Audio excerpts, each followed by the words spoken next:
Live from Pix 11 with today's top 11 stories. It's the Pix 11 Midday News with John Muller. Good afternoon. Welcome to Midday with me, John Muller. Here are your top 11 stories on Pix 11. Number 1.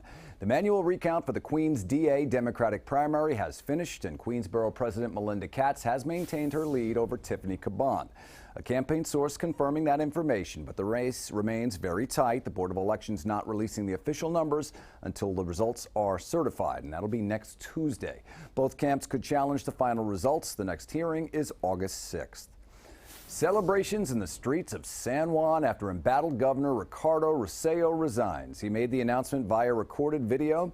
He says his last day is next Friday, August 2nd. He's stepping down after 12 days of protests following the release of private chats between the governor and his inner circle that contained homophobic and misogynistic messages. After hearing the complaints, speaking to my family, thinking about my children, and in prayer, I've made the following decision. Today, I announce that I will be resigning. Well, there will be a victory rally this evening here in New York in Union Square. Well, a 13-year-old girl is the latest victim of gunfire this summer. Police say the teen was shot in the shoulder while sitting on a park bench outside of St. Andrews Park in Bed-Stuy. She is in serious condition but expected to recover. No word on the shooter yet. A total of 11 bystanders have been hit by stray bullets since the start of June. Con Ed will be in the hot seat in Albany soon. Officials will be called to answer for the recent blackouts that left thousands of New Yorkers in the dark. Lawmakers in both houses say they will hold a hearing to investigate the company's preparedness and response to those widespread outages. Earlier this month, an equipment malfunction set off a massive blackout on Manhattan's west side. More recently, parts of Queens and Brooklyn experiencing power outages following the extreme heat and severe storms. Well, the federal government bringing back the death penalty after a 16-year pause. Attorney General William Barr directing the Bureau of Prisons to schedule the execution of 5 inmates convicted of murdering children in the late 1990s. Number 6, a deadly scene in Woodhaven this morning. A pedestrian struck along Woodhaven Boulevard, and now police are looking for the driver who fled that scene. Pix 11's Craig TREADWAY has more. Just 2 blocks from where I'm standing on Wednesday, a cyclist was struck and killed by a vehicle at Woodhaven and Jamaica. That's 2 blocks from where I'm standing. And this morning, Woodhaven Boulevard is living up to its reputation as one of the deadliest strips of roadway in New York City. Another pedestrian struck and killed here this morning. Here's what we know so far. At 5:01 this morning, police got a 911 call of a man struck here at Woodhaven Boulevard and 91st Avenue. 2 passersby saw the body and they parked their vehicle sideways to keep other cars from hitting it. The vehicle that hit that victim left the scene. And when police got here, they found a 56-year-old man struck and killed. He was pronounced dead by EMS here on the scene. Now, this morning, police were still investigating, picking up pieces of the car as well as pieces of the victim.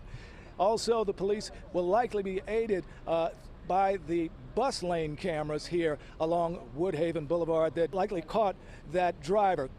It appears he was moving at a high rate of speed just based on skid marks that we see here and where the body ended up. The identity of that 56-year-old man is being held pending notification of relatives, and at this point police say the investigation is ongoing. In Woodhaven, Queens, Craig TREADWAY, Pix 11 News. Craig, thank you. All right, some good news for New Yorkers traveling to Washington, D.C. AMTRAK announcing a new nonstop Acela train between New York Penn Station and Washington Union Station. The nonstop train ride will only take 2 hours and 35 minutes. The nonstop service begins Monday, September 23rd. Number 8, Southwest Airlines pulling out of New Jersey's Newark Airport. The airline will consolidate all flights to LaGuardia Airport in Queens starting November 3rd. The change follows extensive delays caused by the FAA's grounding of the Boeing 737 MAX after 2 fatal crashes in Ethiopia and Indonesia. Number 9, the city giving 7 miles of streets back to pedestrians and cyclists come this August. It is part of the 12th annual Summer Street Celebration. The 7-mile stretch of Manhattan will be closed to vehicles for 3 Saturdays. The streets will also be filled with vendors and events. Organized rest stops throughout the route will offer visitors a chance to practice yoga, climb a rock wall, and even join a dance party. All right, let's take a look at that forecast. It's going to be smooth sailing for the next 3 days. It's going to be comfortable with highs hitting 85 degrees. Tomorrow looking good. Sun continues to shine. Saturday will be partly cloudy, a warm day, but a little more humid. Finally, from the Pix 11 archives, 1978. Innocent times, and it was a matter of national debate whether you should buy a VCR that was Betamax or VHS. Which format would win? Watch as a salesman gives our reporter some bad advice. 11 alive. Will be a number of different manufacturers coming out with either one or the other of the format, but a consumer is safe with one or the other. It really depends on the particular preference they have, the look of the machine, the name of the manufacturer, and some slight variations that each machine will profess to have.